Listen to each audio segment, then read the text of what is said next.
I've been wondering, what are some of the cheapest ways to get the best kinds of watchmaking? Like the cheapest chronograph, the cheapest vintage piece, the cheapest complications, that kind of stuff. So I stopped wondering and found out, and now so will you. The last one, wow, it really does come straight after the penultimate.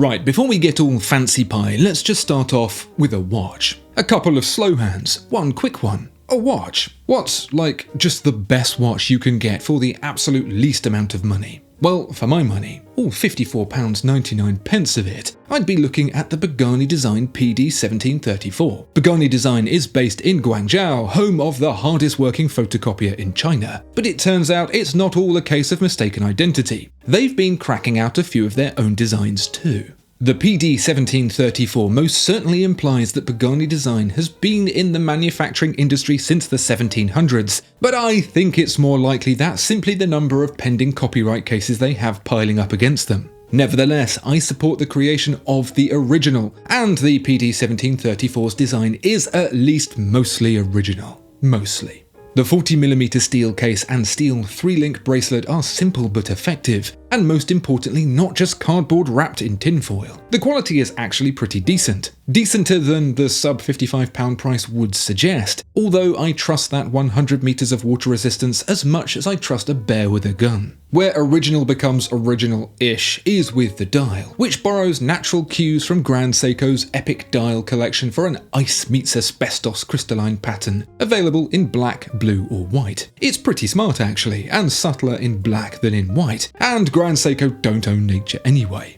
I'm sure Pagani design would just say it's inspired by a big bowl of pasta. Penne alla intellectual property. Sat astride this visual feast are chonky hands and markers, which again have an unfortunate resemblance to a certain Eastern outlet of quality watchmaking. But with Pagani design, we're taking baby steps away from the old ways, and overall, the PD1734 comes together with surprising success. For £50 odd, you're not getting more than a Seiko VH31 quartz, but it'll be reliable and accurate at least. And the rest of the watch comes equipped with anti-reflective coated sapphire crystal and a flip-lock clasp, so overall it's a pretty good specification. If the dial isn't a horrific reminder of your time in the quartz mines, it's an absolute solid choice for even the most unrealistic of expectations.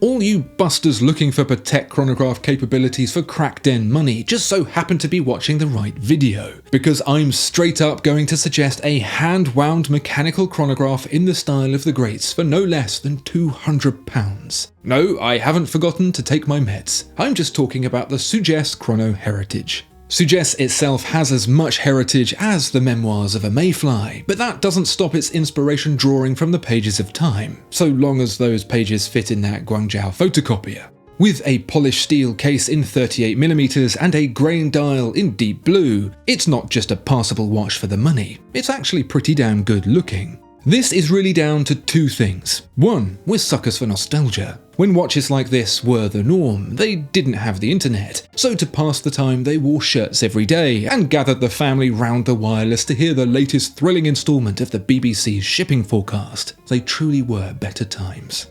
And B, these watches aren't that complicated to make. First time around, they were making them before everyone even had electricity. In fact, if we couldn't make them better and cheaper in an era where we can summon our own emojis from nothing but imagination and a desperate need to feel individual, then I'd be shocked. This is the future those shirt-wearing radio boys fought for, after all. Keeping things slim is the hand-wound Seagull ST1901, about the best view you'll get for £200 this side of Amsterdam. There's 7 million parts in there, or at least that's what it looks like, and they all look like they do something important. You'll be able to say things to your mates like swan neck, only this time you won't be talking about how you got kicked out of the park. Yes, the Sugess Chrono heritage has a sapphire crystal, and yes, it will make you look like you own a cravat and an umbrella stand, and considering both those things probably cost more than £200, I'd say that's pretty damn good. I mean, I'm just guessing. Who's your cravat and umbrella stand guy?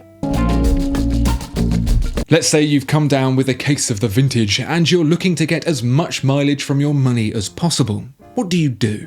Something small perhaps, or something from a long since dead watch brand. Probably something with a movement so basic it drinks pumpkin spice lattes. You're all wrong. For around £300 to £500 you can get a not small watch from a well-known watchmaker with an engine so bright and clean it throws shade at Fireman Sam. There is a catch, a small one, and it's that it won't do so well on your wrist. Long-time viewers will have guessed that I am indeed talking about the Hamilton 992 Railroad Pocket Watch, a landmark creation that basically spearheaded the whole concept of Swiss watchmaking as we know it today. There's not been a claim that bold since flex tape, but hear me out. So at the time, the Swiss watch industry was less industry and more lemonade stand, with watches handmade in low numbers and often with questionable reliability. Parts would have to be modified to fit, and so nothing was interchangeable and everything was very time consuming. This was about the period when the American railroad was expanding, and to literally stop trains crashing into each other, they needed a universal timekeeping system, and watches accurate enough to keep it. On the watch front, manufacturers like Hamilton faced a problem. The volume needed was unreal. Over the years, they would need to produce not thousands, not tens or even hundreds of thousands, but millions of watches, an amount Rolex would still call exclusive. The solution was to industrialize watchmaking on a scale never seen before, introducing machinery and processes that still feature heavily in the big brands today. Thousands of people were employed, with some railroad pocket watch manufacturers bringing up to 4,000 people in at one time. That's more than a Quavo concert. The net result was very high quality parts that fit precisely and provided excellent build quality and reliability. And it was these processes that American entrepreneurs took to Switzerland, taking advantage of local tax incentives to build their businesses. That's how IWC got started, and what Longines engineers went to America to copy. The fact these watches still work today, and bloody loads of them too, makes them not just impressive, but cheap. eBay is teeming with the things, especially the most recent 992B variant, and even as a desk toy with the screw-down case back and front swapped, so that beautiful movement is on show. It feels like an absolute bargain. Okay, enough mucking about. There's bargain watches and then there's bargain complications. And I mean complications so grand you could paint them black and white and call them a Steinway. This is the Agelocer Tourbillon series, and for less than £1,000, with frequent sales bringing that price even lower, you're getting so much watch packed in there it hurts. First, the headline Tourbillon complication sat front and just below centre. Yes, that's a real tourbillon and not just a sticker. I'm not sure I can guarantee it's fulfilling Breguet's dream of bringing unparalleled accuracy in the face of gravity's might, but it does go round and doesn't unscrew itself along the way. If you're new here, a tourbillon solves a mechanical movement's biggest disadvantage, the catastrophic effects of the pull of Earth's mass. The tiny little regulating organ inside a watch is unsurprisingly delicate, and so the position it's in relative to the ground has a real impact on accuracy. That's why watches are tested in different positions. A tourbillon, however, bundles all that up into a little metal cage and spins it around once every minute, so gravity doesn't even know what's going on. It's the misdirection of watchmaking, the Derren Brown of using tiny metal parts to overcome the challenges of general relativity, but with less armed robbery. And it's actually a flying tourbillon, which means the mechanism is only supported on one side, leaving the forward-facing part clear. Other tourbillon watches have a supporting bridge over the top, which obstructs the view. Just as well Ticketmaster don't sell them, or you'd only find out when it's too late. But it's not just the tourbillon here that's worth a peek. The double mainspring movement has also been skeletonized. That is to say, all the metal that's usually there in the middle is still back in China, where this thing's made. All that remains is an artistically arranged structure of bridges connecting the pivot and mounting points. There's no denying it's a striking view, one that's only really compromised by the overzealous branding at 12, which was presumably done by the same person who labels shipping containers. Designers are always talking about breathing space, and this logo has about as much breathing space as the Titan submarine. It's 40mm wide, 10mm thick, and with a comfortable 80 hours of power reserve from the manually wound movement, makes for a good-looking, surprisingly well-made entry into the spleen-bustingly expensive category of high-complication watchmaking.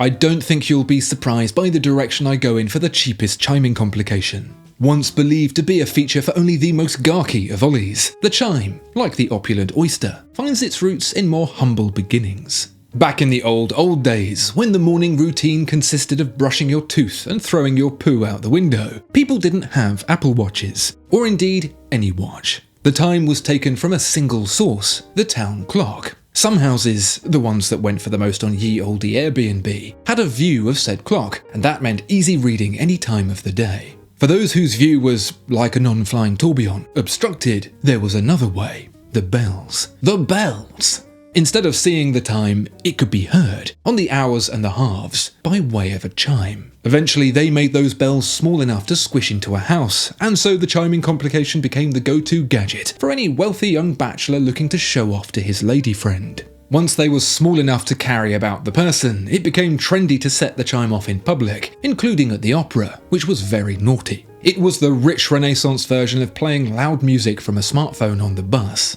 Kids have always been assholes. Since then, chiming complications, even the simplest, have been wildly sought after, fetching the most money from any brand. And so when Christopher Ward announced the bell Canto would have an hour strike for the price of a Tudor Black Bay, my brain got a little bit rearranged. Please indulge me for a moment, because my journey with the bell Canto has led to something quite remarkable. As many of you know, when I was first introduced to it in 2022, it was clear to me that something had just changed in watchmaking. I felt a disturbance in the constant force. I came pretty late to the watch in review terms, with it arriving the week before launch, and so I completely missed actually putting an order in. I went on to ask Christopher Ward if they had any original blue versions left, which they didn't. But they did say I could do something else instead, make a unique bel canto of my own. As you may know, I chose red. I've been enjoying it very much over the last few months, making it even more my own with a white rubber CTS strap from channel sponsor Deluxe, and it's been great to get your feedback on it both online and in person. But I realised something. Many other people wanted a red one too, and I kind of felt bad about being the only one. So, and I can't believe I'm saying this, you can, right now, get a red bel canto too. It's called the Red One, and there's a link right to it in the description below. It is only available until the 3rd of July, but numbers are unlimited to avoid all of that hype malarkey. And if you do get one, you'll be helping to support me and what I do too. Let me take you through it. So of course the dial is red, but we've improved it with a deeper ruby finish that shines more than a chrome-plated Dick Halloran. You'll notice the chime indicator is silver too, and that's because I wanted to go for a monochrome look, and that even includes switching the jewels out for clear ones. You'll also get a choice of the same Deluxe white rubber CTS strap as mine, or there's a Deluxe dark grey Alcantara signature strap if you'd prefer something less white. Bracelet fans still get the choice of the Christopher Ward bracelet too. Oh, and on the back, immortalised forever, is my logo. I can't say how unbelievably thrilled I am to be bringing something like this to you, and I sincerely hope it's something you get to enjoy as much as I do. Tell me what you think, whatever you think, down in the comments, and I'll endeavour to answer as many questions as I can.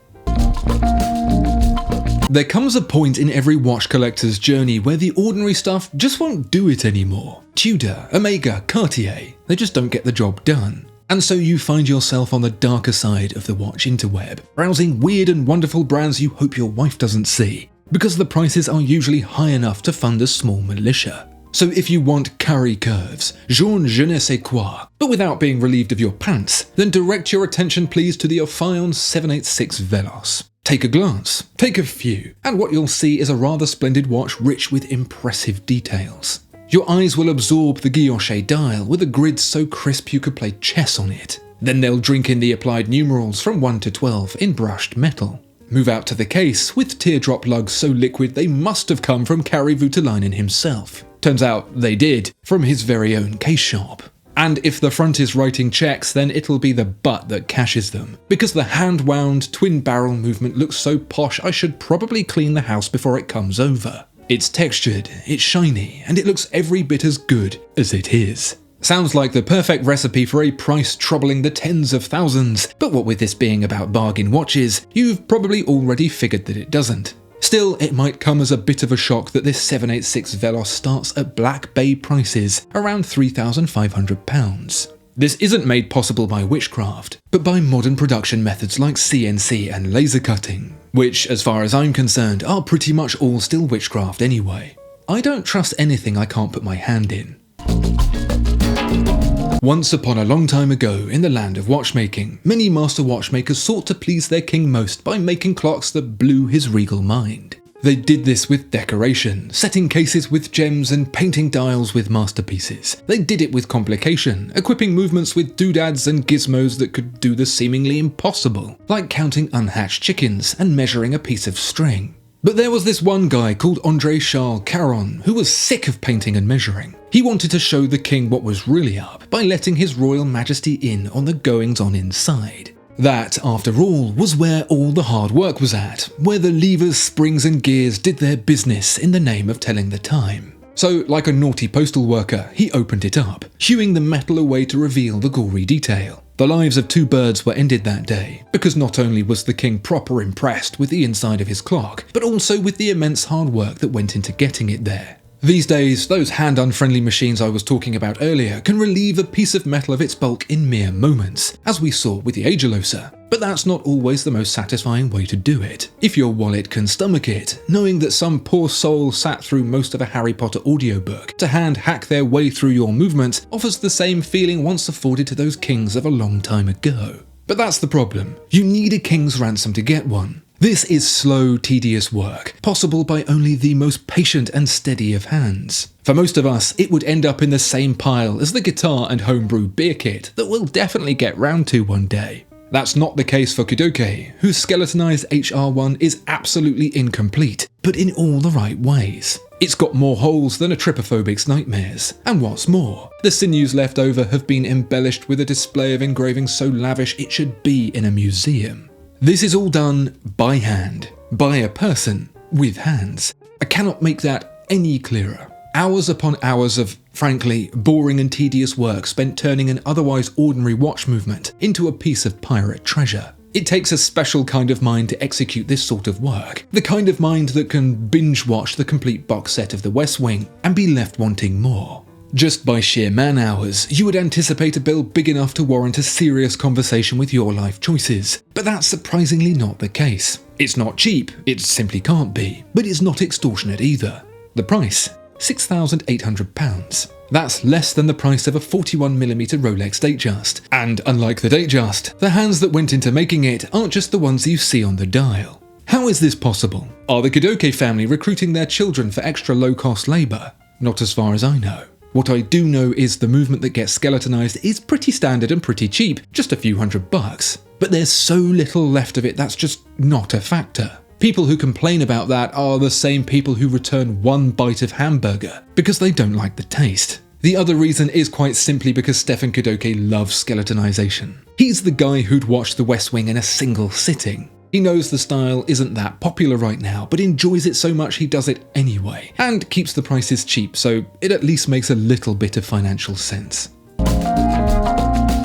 It's a similar story for the Hentschel H1 1877, an introduction to hand finishing that comes in well under the price expected for such a watch. And it's not just watchmaking, but German watchmaking. And you know when the Germans put their minds to something, they really commit to it. The case, dial and hands are all very lovely, blah blah. But what I really want to show you is the movement. It's based on an older caliber, but it checks out. Completely reworked to an unbelievable level that should get you drooling like a rabid dog. If it isn't, then look, I hate to break it to you, but I think this might be the wrong channel for you. Let's start, like all good relationships, with a good screw, because what you'll notice here is that the jewels aren't simply pressed into the 3/4 plate. They're held in gold collars and pinned in place by several tiny screws. It's not really necessary, since modern machining offers the precision needed to press jewels straight into the plate, but it's a nice nod back to those famous olden times, when each one needed to be adjusted into the correct position. You've got to admit, it's worth the extra effort, with each one poking out like a little gold dog bowl filled with delicious raspberry jelly. And there's more. The swan neck regulator gets upgraded to a mirror shine spit and polish, sat atop a hand-engraved balance cock supported by an old-school weighted balance.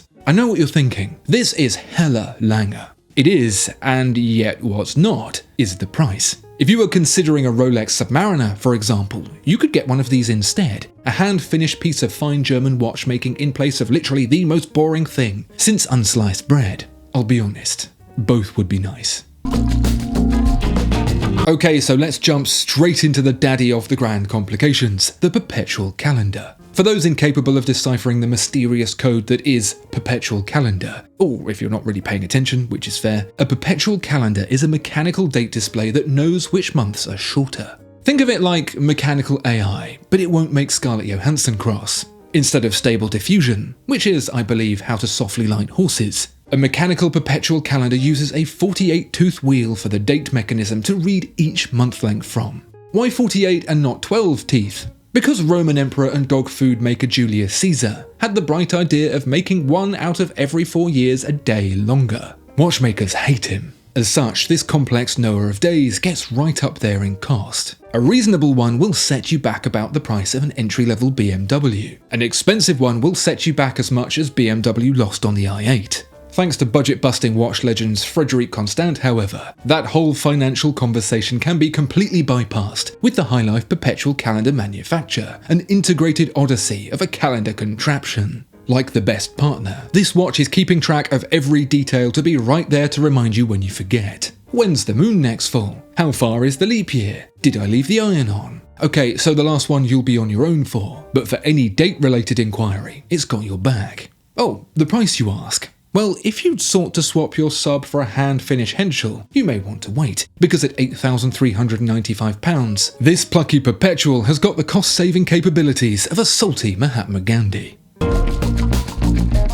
Best till last and all that, but this really is a bit special. We spoke about cheap tourbillons earlier, and those are very cool. But what's cooler than a superconductor in the fridge is a double tourbillon. No, that doesn't mean two side by side. That's still room temp, but a tourbillon cage within a tourbillon cage that rotates about 2 different axes. We're talking about a different level of watchmaking here. We've been at the basement level, and this is somewhere north of the moon. It's a level so high that you don't pay with money, you pay with houses. An entry-level one is a London apartment. A fancy one is a 3-bed semi. Get the best, and the down payment will be a Côte d'Azur condo. The double-axis tourbillon is the ultimate bored billionaire's toy, something to keep them occupied when the jet ski breaks. Us mere mortals browse Reddit when we're on the throne. These guys count how many parts their twin-twisting tourbillon has. It's a far-fetched dream as likely as becoming the president and growing a tail, but actually, it's not as ridiculously impossible as you might perhaps imagine.